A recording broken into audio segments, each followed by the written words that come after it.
Hello, मी कांचन. आत्तापर्यंत मी बऱ्याच longest bike road trip केल्यात. पुणे ते रामेश्वरम, थेट कन्याकुमारीपर्यंत. त्यामुळे बाईकवर दूरवर जाणं माझ्यासाठी हार्ड टास्क मुळीच नाही आहे.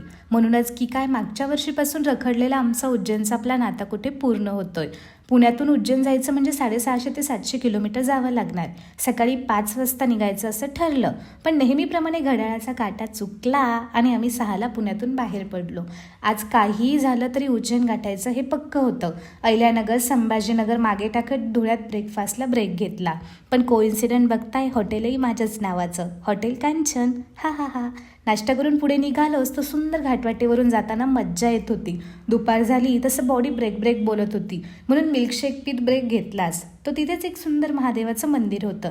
दर्शन घेऊन पुढे निघालो. धुळे क्रॉस करून एमपीमध्ये एंट्री करत थेट इव्हिनिंगला कॉफी ब्रेक घेतला. तिथून इंदोर 35 किलोमीटर दूर होतं. तेव्हा